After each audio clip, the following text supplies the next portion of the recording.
तो हेलो दोस्तों, जय हिंद। आज की इस वीडियो में द प्लेटफॉर्म बुक का जो बीपीएससी टीआरई 3.0 के लिए यहाँ पर मॉडल प्रैक्टिस सेट लाया गया है, उसका पांचवा मॉडल प्रैक्टिस सेट आज की इस वीडियो में हम लोग देखने वाले हैं। इससे पहले हमने 4 मॉडल प्रैक्टिस सेट करा दिया है। तो चलिए इस प्रैक्टिस सेट में जितने भी प्रश्न है उसका बारीकी से अध्ययन कर लेते हैं। तो देखिए, इसमें 30 प्रश्न भाषा के दिया है और इसमें जो है इस वीडियो में हम लोग जीके जीएस के ही जितने मॉडल प्रैक्टिस सेट 5 में जितना जीके जीएस के प्रश्न दिया है उन्हीं सब प्रश्नों को करने वाले हैं।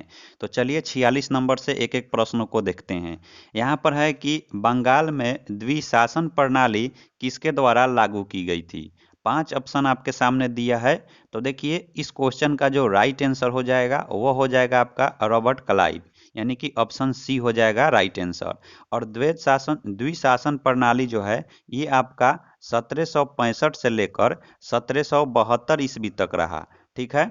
नेक्स्ट यहाँ पर क्वेश्चन की बात किया जाए तो बोला है कि किस सुल्तान ने अपनी राजधानी को दिल्ली से दौलताबाद में बदला था। तो देखिए, ऑप्शन ए है अलाउद्दीन खिलजी, बी है मोहम्मद बिन तुगलक, सी है फिरोज शाह तुगलक, डी है उपयुक्त में से एक से अधिक और ई है उपयुक्त में से कोई नहीं। तो देखिए, जो यहाँ पर मोहम्मद बिन तुगलक था यही अपने राजधानी जो है दिल्ली से दौलताबाद में बदला था। नेक्स्ट क्वेश्चन यहाँ पर देखिए, नेक्स्ट क्वेश्चन कहा गया है कि सुदर्शन झील मौर्य के शासन के दौरान डैश में निर्मित एक कृत्रिम जलाशय था। तो देखिए आपको बताना है कि जो सुदर्शन झील था जो मौर्य शासन काल में निर्मित किया गया था वह कहाँ स्थित था। तो देखिए, ये जो है सुदर्शन झील ये गुजरात में है। ऑप्शन ए हो जाएगा राइट आंसर। नेक्स्ट क्वेश्चन है कि 1831 में बुधो भगत के नेतृत्व में कोल विद्रोह किस क्षेत्र में हुआ था। तो देखिए, 1831 में बुधो भगत के नेतृत्व में जो कोल विद्रोह हुआ था वह हुआ था सिंघू में। ऑप्शन बी हो जाएगा राइट आंसर। नेक्स्ट क्वेश्चन की बात किया जाए तो बोला है कि हड़प्पा सभ्यता के पुरातात्विक स्थल के संदर्भ में निम्नलिखित में से कौन सा युग्म गलत है। तो चलिए एक एक ऑप्शन को देख लेते हैं। यहाँ पर है कि लोथल गुजरात, तो ये तो सही है। आलमगीरपुर उत्तर प्रदेश, ये भी सही है। राखीगढ़ का पंजाब दिया है जो कि गलत है। राखीगढ़ जो है, राखीगढ़ी जो है ये आपका हरियाणा में है। कहाँ है? हरियाणा में है। तो इसलिए यहाँ पर ऑप्शन बी हो जाएगा राइट आंसर। नेक्स्ट क्वेश्चन है कि निम्नलिखित में से प्राचीन भारत की कौन सी लिपि दाहिने से बाएं ओर लिखी जाती थी।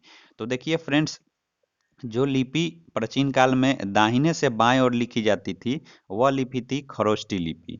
ऑप्शन सी हो जाएगा राइट आंसर। नेक्स्ट क्वेश्चन की बात किया जाए तो बोला है कि 1857 ईस्वी की क्रांति में अंग्रेजों वे जोधपुर की संयुक्त सेना को पराजित करने वाला था।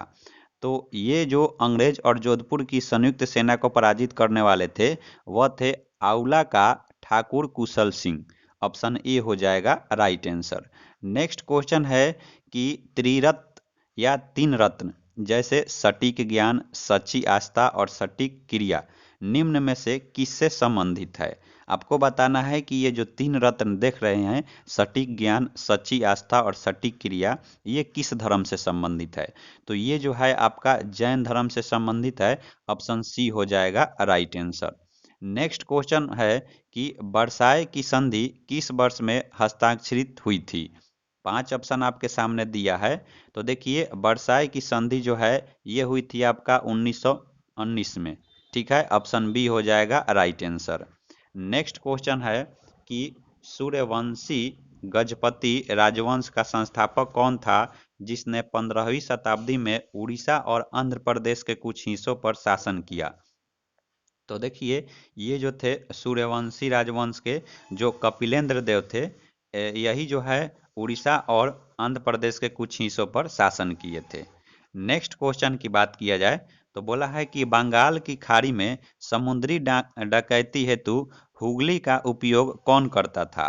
तो देखिए, बंगाल की खाड़ी में समुद्री डकैती हेतु हुगली का जो उपयोग किया जाता था वह किया था पुर्तगालियों के द्वारा। ऑप्शन सी हो जाएगा राइट आंसर।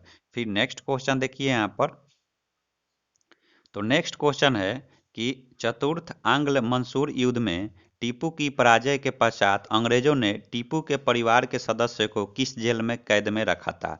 तो देखिए, चौथा, जो आंग्ल मंसूर युद्ध हुआ था उसमें टीपू सुल्तान पराजय हुए और उसके बाद उनके परिवारों को अंग्रेजों ने बेलोर जेल में रखा था। तो ऑप्शन ए हो जाएगा राइट आंसर। नेक्स्ट क्वेश्चन है कि मध्यकालीन भारत में मनसबदारी व्यवस्था क्यों लागू की गई? तो देखिए, मनसबदारी व्यवस्था इसलिए लागू की गई ताकि सैनिकों की सुगमता पूर्वक जो है भर्ती हो सके, यानी कि ऑप्शन बी हो जाएगा राइट आंसर। नेक्स्ट क्वेश्चन है कि भारत में फ्रेंच कॉलोनी की राजधानी कौन सा था?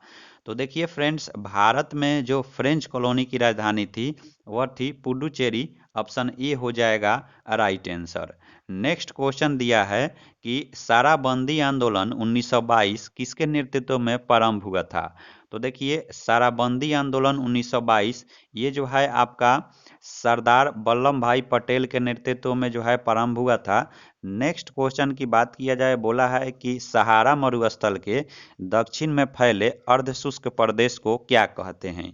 तो इसको बोला जाता है आपका साहेल, यानी कि ऑप्शन सी हो जाएगा राइट आंसर। नेक्स्ट क्वेश्चन है कि गंगा नदी बेसिन जो भारत का सबसे बड़ा नदी बेसिन है में देश के क्षेत्रफल का लगभग कितना प्रतिशत शामिल है? तो देखिए, गंगा नदी बेसिन जो भारत की सबसे बड़ी नदी बेसिन है, यह देश के क्षेत्रफल का लगभग 25% जो है शामिल है। ऑप्शन ए हो जाएगा राइट आंसर। नेक्स्ट है कि नागा अर्जुन सागर श्री सैलम टाइगर रिजर्व निम्नलिखित में से किस राज्य में है? तो देखिए फ्रेंड्स, नागा अर्जुन सागर श्री सैलम टाइगर रिजर्व ये जो है आपके आंध्र प्रदेश में है। ऑप्शन बी हो जाएगा राइट आंसर।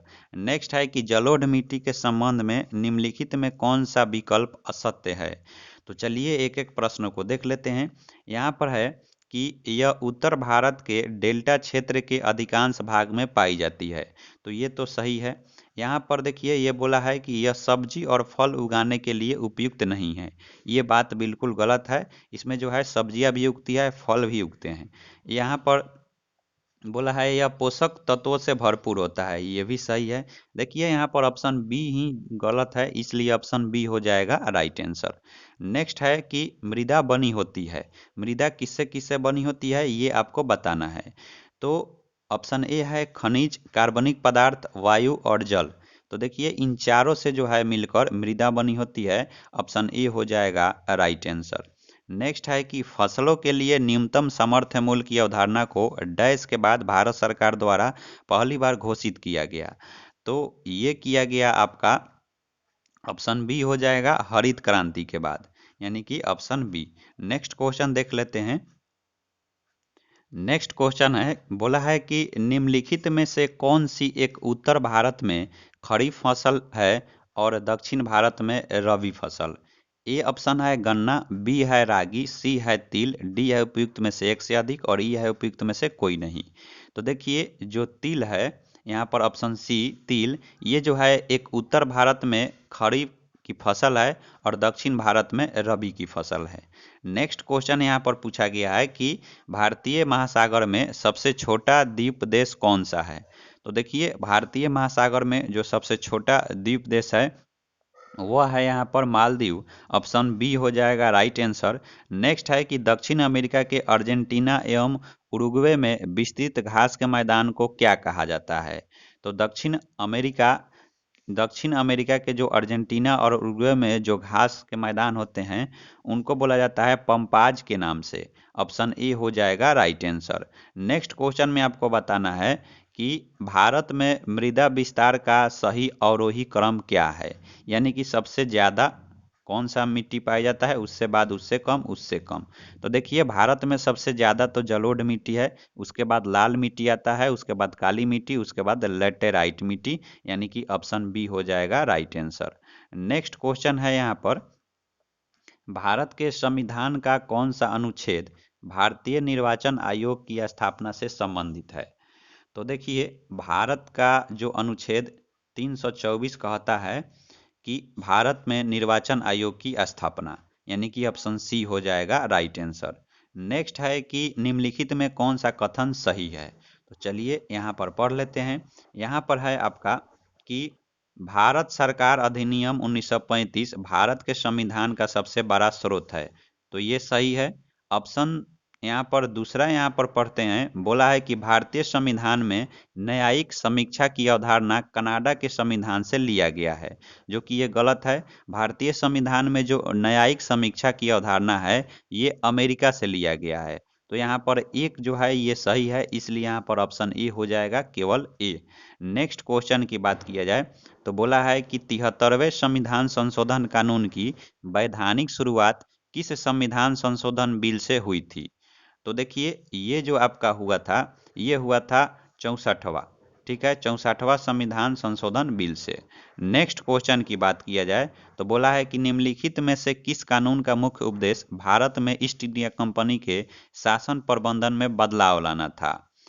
तो यहाँ पर ऑप्शन ए है विनिमय अधिनियम 1773, बी है भारत सरकार अधिनियम 1858, सी है भारतीय परिषद अधिनियम 1892।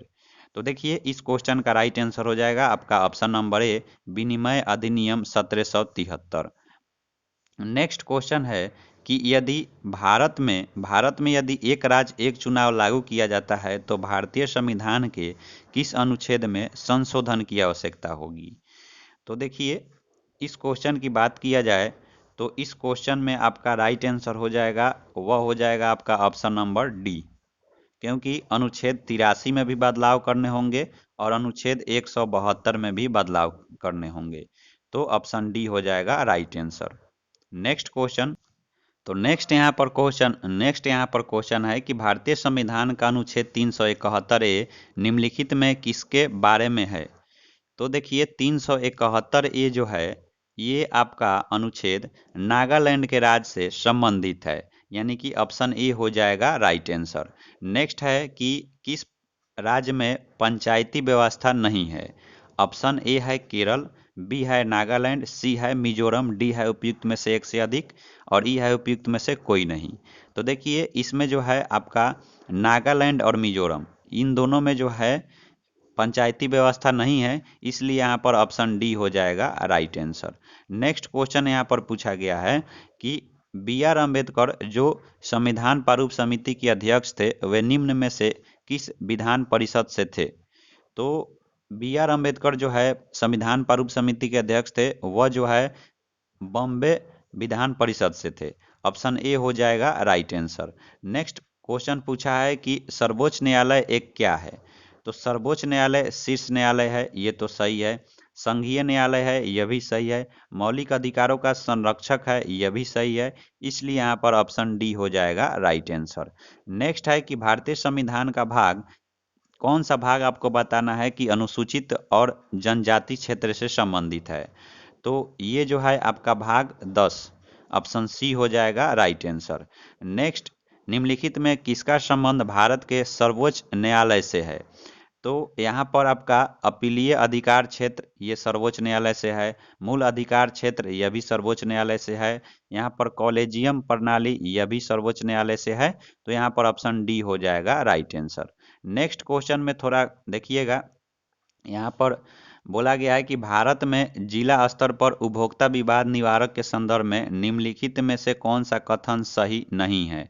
यहाँ पर होना चाहिए कि कौन सा कथन सही है, ठीक है, नहीं को यहाँ पर आपको कट कर देना है। यहाँ पर बोला है हमको जो है इस क्वेश्चन में सही जो है ऑप्शन चुनना है। बोला है कि राज्य सरकार यदि उचित समझे तो एक जिला में एक से अधिक जिला फोरम की स्थापना कर सकता है, ये सही है उपभोक्ता विवाद निवारण के लिए। यहाँ पर है कि जिला फोरम के सदस्य में एक महिला होगी, यह भी बोला जाता है, तो यह भी सही है।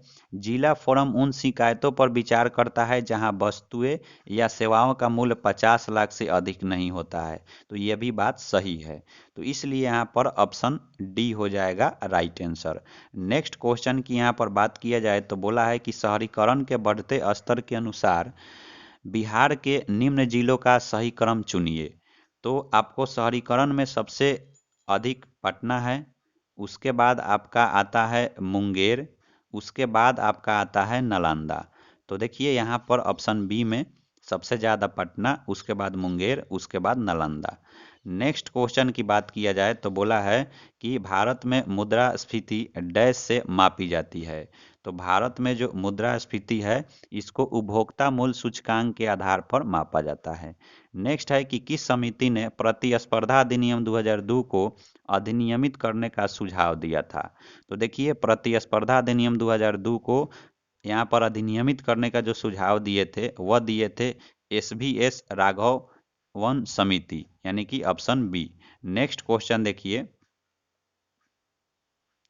नेक्स्ट यहाँ पर क्वेश्चन है कि राजकोषीय नीति किसी देश की सरकार को डैश प्रवाह को नियंत्रण करने में मदद करती है। तो यहाँ पर आपको बताना है कि राजकोषीय नीति किसी देश को कौन सा यहाँ पर राजस्व प्रवाह को नियंत्रण करने में मदद करती है। तो ये हो जाएगा आपका कर राजस्व। नेक्स्ट क्वेश्चन की बात किया जाए तो बोला है कि भंडारी समिति किससे संबंधित है। 5 ऑप्शन आपके सामने दिया है। तो देखिए जो भंडारी समिति बनाई गई थी वह क्षेत्रीय ग्रामीण बैंकों की पुनर्संरचना के लिए यहाँ पर बनाई गई थी। ऑप्शन ए हो जाएगा राइट आंसर। नेक्स्ट क्वेश्चन है कि किसी देश के जीडीपी उस देश में डैश माल और सेवाओं के उत्पादन के माध्यम से जोड़े गए मूल्य का मानक माप है। तो देखिए किसी भी देश का जीडीपी उस देश का जो एक बरस में माल और सेवाओं के उत्पादन होता है उसके माध्यम से जोड़े गए मूल्यों का मापक होता है। तो प्रत्येक एकांतरण वर्ष में हो जाएगा आपका ऑप्शन ए। नेक्स्ट क्वेश्चन है कि निम्नलिखित में से कौन सी पंचवर्षीय योजना मानव संसाधन विकास पर केंद्रित थी। तो देखिए जो यहाँ पर मानव संसाधन विकास की बात किया जाए तो जो 8वीं पंचवर्षीय योजना थी वही जो है मानव संसाधन विकास पर केंद्रित थी। तो यहाँ पर 8वीं पंचवर्षीय योजना नहीं दिया है, इसलिए यहाँ पर ऑप्शन ई हो जाएगा। नेक्स्ट क्वेश्चन की बात किया जाए तो बोला है कि निम्न में से किसे यहाँ पर माइक्रो इकोनॉमिक्स के जनक के रूप में जाना जाता है। तो पांचों ऑप्शन में से आपका राइट आंसर हो जाएगा, वह हो जाएगा अल्फ्रेड मार्शल, यानी कि ऑप्शन सी। नेक्स्ट क्वेश्चन में आपको मिलान करना है। तो अगर बात किया जाए यहाँ पर कि धूसर क्रांति किससे संबंधित थी, तो ये जो थी उर्वरक से संबंधित थी। तो ए का 4 हो जाएगा। तो ए का 4 इसमें दिया है। यहाँ पर देखिए गुलाबी क्रांति, तो गुलाबी क्रांति प्याज के उत्पादन से संबंधित थी। तो बी का 1 हो गया। रजत क्रांति, तो ये जो थी ये अंडे के उत्पादन से संबंधित थी। तो सी का 3 हो गया। और लाल क्रांति टमाटर और मांस के उत्पादन से है। तो डी का 2 हो गया, यानी कि ऑप्शन ए हो जाएगा राइट आंसर। नेक्स्ट क्वेश्चन है कि लोलक घड़ियां गर्मियों में सुस्त हो जाती है क्यों। देखिए लोलक जो घड़ी होती है ये गर्मियों में इसलिए सुस्त हो जाती है क्योंकि उनका जो है लोलक की लंबाई बढ़ जाती है, और जब लंबाई बढ़ती है तो उनका आवर्त काल भी बढ़ जाता है। तो यहाँ पर 2 ऑप्शन सही है, इसलिए यहाँ पर ऑप्शन डी हो जाएगा राइट आंसर। नेक्स्ट है कि बर्फ क्यूबों को लकड़ी का बुरादा से ढका जाता है क्यों। आप लोग देखते होइएगा कि गर्मी के दिनों में बर्फों को जो है जो लकड़ी का बुरादा होता है उससे ढक दिया जाता है, उसी का कारण बताना है। तो देखिए इसमें जो है आपका राइट आंसर हो जाएगा, वह हो जाएगा आपका ऑप्शन नंबर सी। लकड़ी का बुरादा के साथ इसमें फंसे हुए वायु के साथ एक ऊष्मा कुचालक की तरह व्यवहार करता है और ऊष्मा को बाहर निकलने से और बर्फ को पिघलने से रोकता है। ऑप्शन सी हो जाएगा राइट आंसर। नेक्स्ट यहाँ पर क्वेश्चन है कि जब प्रकाश जल से ऑलिव ऑयल से गुजरती है तो किरणें। तो देखिए जब प्रकाश जल से ऑलिव ऑयल से गुजरती है तो किरण जो है अभिलंब की ओर मुड़ेगी। ऑप्शन बी हो जाएगा राइट आंसर।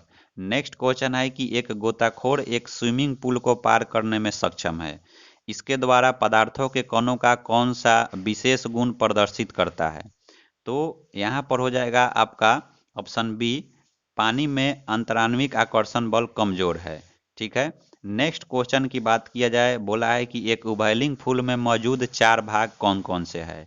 तो देखिए एक उभयलिंग फूल में जो मौजूद होता है वह होता है पुष्पकोश, पुमंग, दलपुंज और जयंग। ऑप्शन सी हो जाएगा राइट आंसर। नेक्स्ट क्वेश्चन की बात किया जाए तो नेक्स्ट क्वेश्चन है कि 2 आवेशित निकायों को 10 सेंटीमीटर की दूरी पर रखा जाता है, उन दोनों के बीच कार्यरत बल निम्न है। तो उन दोनों के बीच जो कार्यरत बल है वह गुरुत्वीय बल है और स्थिर विद्युत बल है। नेक्स्ट क्वेश्चन है यहाँ पर कि जब एक विमान तेजी से आगे बढ़ता है तो दाब के साथ क्या होता है। तो देखिए, जब एक विमान तेजी से आगे बढ़ता है तो दाब के साथ जो विमान का पंख होता है, पंख के नीचे दाब जो होता है वह पंख के ऊपर के दाब से अधिक होता है, यानी कि ऑप्शन सी हो जाएगा राइट आंसर। नेक्स्ट है कि ध्वनि का तरत्व निर्भर करता है। तो देखिए, ध्वनि का जो तरत्व निर्भर करता है वह ना तो गुणवत्ता पर निर्भर करता है, ना तरंग संख्या पर, ना ही आयाम पर। वह जो है आवृत्ति पर निर्भर करता है। किस पर? आवृत्ति पर निर्भर करता है। तो आवृत्ति तो दिया नहीं है, इसलिए यहाँ पर ऑप्शन ई हो जाएगा। नेक्स्ट क्वेश्चन है कि दो अमिश्रणीय तरल पदार्थों का पृथक्करण उनके डैश में अंतर के आधार पर किया जाता है। तो दो अमिश्रणीय तरल पदार्थों का पृथक्करण जो है ये घनत्व के आधार पर किया जाता है। ऑप्शन ए हो जाएगा राइट आंसर। नेक्स्ट है कि किसी नाभिकीय संयंत्र में मंदक का क्या कार्य होता है। तो देखिए, किसी भी नाभिकीय संयंत्र में मंदक का जो कार्य होता है वह होता है द्वितीयक न्यूट्रॉन को धीमा करने में उपयोग करना, यानी कि ऑप्शन ए हो जाएगा राइट आंसर। नेक्स्ट क्वेश्चन है कि कक्षा की आकृति जिसमें धूमकेतु सूर्य के चारों ओर घूमते हैं होता है। तो जो कक्षा की आकृति होती है वह होती है दीर्घवृत्ताकार, यानी कि ऑप्शन ए हो जाएगा राइट आंसर। नेक्स्ट है कि निम्न में कौन सा अयस्क और धातु का युग्म गलत है। तो देखिए, मैग्नेटाइट लोहा का अयस्क है, ये सही है। यहाँ पर है सिनेबार, तो सिनेबार तो है ये आपका हाइड्राजाइरम यानी कि पारा का है, तो ये तो गलत हो गया। यहाँ पर दिया है गैलेना, तो गैलेना जो होता है वो शीशा का अयस्क होता है। तो यहाँ पर दो दो गलतियां हैं, इसलिए यहाँ पर ऑप्शन डी हो जाएगा राइट आंसर। फिर नेक्स्ट क्वेश्चन देख लेते हैं। तो नेक्स्ट यहाँ पर क्वेश्चन है कि कौन सी धातु को प्राप्त करने के लिए विद्युत अपघटन विधि अपनाई जाती है। तो उच्च प्रतिक्रियाशील वाली धातु को प्राप्त करने के लिए विद्युत अपघटन विधि अपनाई जाती है। नेक्स्ट क्वेश्चन है कि एक परमाणु का जो परमाणु विन्यास है वह 285 है। निम्न में कौन सा तत्व उसके साथ रासायनिक समानता दर्शाता है। तो ये आपका दर्शाएगा नाइट्रोजन। नेक्स्ट क्वेश्चन की बात किया जाए तो बोला है कि सम आयतनिक प्रकरण में आंतरिक ऊर्जा में वृद्धि है। तो सम आयतनिक प्रकरण में जो आंतरिक ऊर्जा वृद्धि है वह है अवशोषित ऊर्जा के बराबर, यानी कि ऑप्शन बी हो जाएगा राइट आंसर। नेक्स्ट है कि आपको बताना है कि कैल्शियम नाइट्रेट और पोटेशियम डाइक्रोमेट के सही रासायनिक सूत्र कौन सा है। तो इसमें आपका हो जाएगा ऑप्शन सी, यहाँ पर CaNO3 टू K2Cr2O7, यानी कि ऑप्शन सी। नेक्स्ट क्वेश्चन की बात किया जाए तो बोला है कि निम्न में से कौन सा कथन प्रकाश संश्लेषण के लिए सही नहीं है। तो चलिए एक एक ऑप्शन को देख लेते हैं। ऑक्सीजन को अपशिष्ट उत्पादक माना जाता है, ऑप्शन ए सही है। फोटो से तात्पर्य है प्रकाश और सिंथेसिस से तात्पर्य है संश्लेषण, यह भी सही है। यह रासायनिक ऊर्जा को प्रकाश ऊर्जा में बदलता है। देखिए, ये जो गलत है, ये यहाँ पर जो है प्रकाश संश्लेषण में होता है, प्रकाश ऊर्जा को रासायनिक ऊर्जा में बदला जाता है। तो ऑप्शन सी हो जाएगा राइट आंसर। नेक्स्ट है कि निम्न में कौन सा एक कोशिकीय जीव होता है जिनमें झिल्ली युक्त केंद्रक नहीं पाया जाता है। तो आपको बताना है, यहाँ पर 5 ऑप्शन आपके सामने दिया हुआ है। तो आर्किया जीवाणु जो है इसमें जो है झिल्ली युक्त केंद्रक नहीं पाया जाता है। कौन सा टीका है जो 6 रोगों के लिए लगाया जाता है। तो यहाँ पर 6 लोगों के लिए जो टीका लगाया जाता है वह लगाया जाता है BCG का टीका, ऑप्शन सी हो जाएगा राइट आंसर। मछली के शरीर का कौन सा भाग उन्हें जल के अंदर दिशा परिवर्तन एवं संतुलन बनाए रखने में सहायता करता है। तो ये करता है आपका ऑप्शन नंबर ए, पंख और पूंछ, पंख और पूंछ। नेक्स्ट क्वेश्चन की बात किया जाए तो बोला है कि पसीना सर्वाधिक कब आता है। तो सबसे ज़्यादा पसीना उस समय आता है जब तापमान अधिक हो और हवा आर्द्र हो, यानी कि ऑप्शन बी। फिर देख लेते हैं नेक्स्ट क्वेश्चन। तो नेक्स्ट क्वेश्चन की बात किया जाए तो बोला है कि AB रक्त समूह वाले व्यक्ति को सर्वग्राही कहा जाता है क्योंकि। देखिए, AB रक्त वाले किसी से भी अपना जो है रक्त ले सकते हैं, इसलिए क्योंकि इसमें क्या होती है, एंटीबॉडीज की अनुपस्थिति होती है, यानी कि ऑप्शन ए हो जाएगा राइट आंसर। नेक्स्ट क्वेश्चन की बात किया जाए तो नेक्स्ट क्वेश्चन की यहाँ पर बात किया जाए तो बोला है कि जब चार जनक कोशिकाएं एक बार विभाजित होती है तो कितने संतित कोशिकाएं उत्पन्न होती है। तो देखिए, जब 4 जनक कोशिकाएं एक बार में विभाजित होती है तो 8 संतित कोशिकाएं जो है उत्पन्न होती है। ऑप्शन ए हो जाएगा। नेक्स्ट है कि डीऑक्सीजनित रुधिर परिवहन न करने वाली शिरा है। तो देखिए, डीऑक्सीजनित रुधिर परिवहन न करने वाली जो शिरा है वह शिरा है यहाँ पर फुफ्फुस शिरा। ऑप्शन सी हो जाएगा राइट आंसर। नेक्स्ट है कि एस्केलेनकाइमा में कोशिका भित्ति डैश के कारण मोटी होती है। तो एस्केलेनकाइमा में जो लिग्रीन है इसके कारण जो है कोशिका भित्ति उसके मोटी होती है। नेक्स्ट क्वेश्चन है कि ल्यूकेरिन है एक। तो ल्यूकेरिन जो है एक आपका पत्ते फसल है। कौन सा फसल? पत्ते फसल। नेक्स्ट क्वेश्चन की बात किया जाए, बोला है कि वह कौन सी स्वतः प्रक्रिया है जिसमें विलायक स्वयं अर्धपरागम्य झिल्ली द्वारा उच्च सांद्रित विलयन की ओर गति करता है।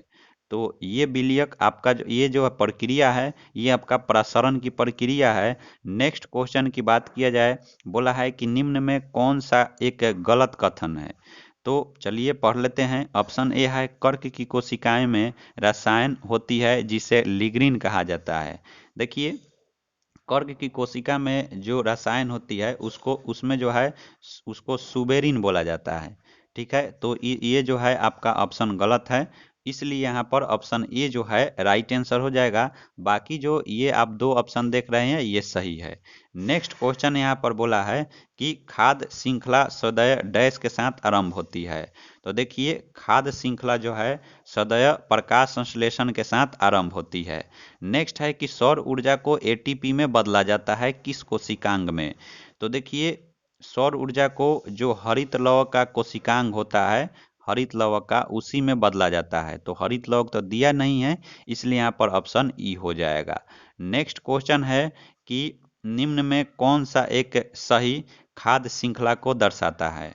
तो खाद्य श्रृंखला की बात किया जाए तो सबसे पहले घास आएगा, घास के बाद यहाँ पर सबसे पहले घास आएगा, घास के बाद कीट आएगा, कीट के बाद मेढक, मेढक के बाद सर्प और सर्प के बाद गरुड़ आएगा। ठीक है, तो यहाँ पर ऑप्शन बी हो जाएगा। तो देखिए, जितने भी साइंस तक के प्रश्न थे जीके जीएस उसको हमने समाप्त कर दिया। इसके बाद जो है करंट अफेयर्स का दिया है और रीजनिंग का दिया है, जिसके लिए मैं नेक्स्ट वीडियो या अलग वीडियो लेकर आऊँगा। तब तक के लिए जय हिंद।